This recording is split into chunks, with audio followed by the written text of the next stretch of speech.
हाँ, और दिन से थोड़ा मुश्किल था। आज उसके पीरियड्स का पहला दिन था, तो दूर किया मंदिर से उसको। अब अपने कपड़े वो खुद धोएगी, बिस्तर बिछा जमीन पे उसका। अब 4 दिन वो यहीं सोएगी। कैंसिल हुए सारे प्लान्स।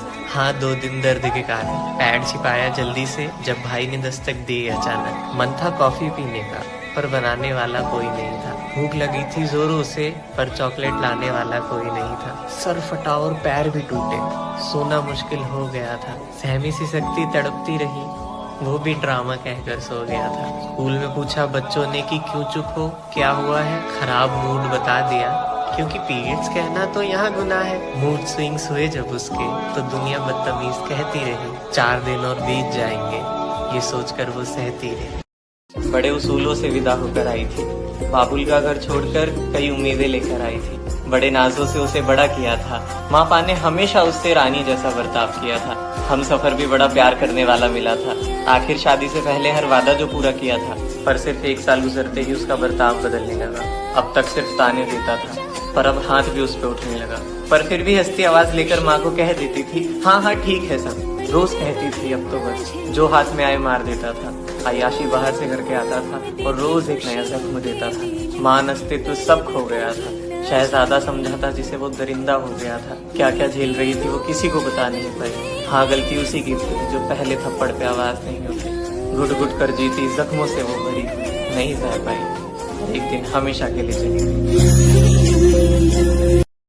सालों से संजोई प्यारी सी चिड़िया अचानक आंसुओं से रूठ गई। मेहंदी का रंग भी ठीक से नहीं निकला था कि सारी चूड़ियां टूट गई। बहुत चुन चुन कर एक सपना सजाया था। 8 साल के इंतजार के बाद उनसे ब्याह रचाया था। खुशियों के तिनकों से बुना एक आशियाना सजाऊंगा। झूठे थे वो कह कर गए थे कि मैं वापस जरूर आऊंगा। कल की बातों को याद करके मन कहीं खो रहा था। घर के बाहर बैठा पंछी खामोश होकर रो रहा था। अचानक एक कॉल की आवाज आई। उनका दीदार करने के लिए भागी चली आई। कॉल उठाते ही एक अजीब सी आवाज आई और जोर जोर से उनका नाम चिल्लाने लग गई कि माँ समझ गई कि अब उनका लाडला घर वापस कभी नहीं आएगा। उजड़ गया सुहाग, मिट गया सिंदूर। समझ ही नहीं आया कि कैसे यकीन करती कि अब उसका हमसफर कभी उस पे इश्क नहीं जताएगा। सबसे मुश्किल चीज होती है इस दुनिया में अपने हमसफर को खो देना, वो भी तब जब बरसों से किए इंतजार के बाद पल भर में सब कुछ उजड़ जाए। बिग बॉस की रील्स या अंबानी की शादी की कई रील शेयर करी हो, पर देखते हैं इस बहादुरी और प्यार की कहानी को तुम अमर बना।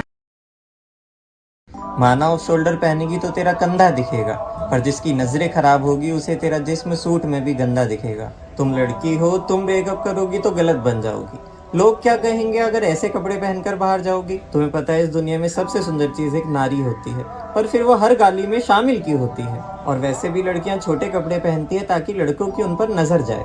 मतलब अब तुम्हारी सोच की वजह से वो अपनी इच्छाएं भी भूल जाए। कोई बात नहीं, चलता है। छोटी सी बात घर वालों को पता चल जाए तो 1000 एक्सप्लेनेशन देने पड़ते हैं। माना घर से निकलेगी तो लोग तुझ पे इल्जाम लगाएंगे, पर जिस दिन कुछ बन गई तो ये 4 लोग कुछ नहीं बोल पाएंगे।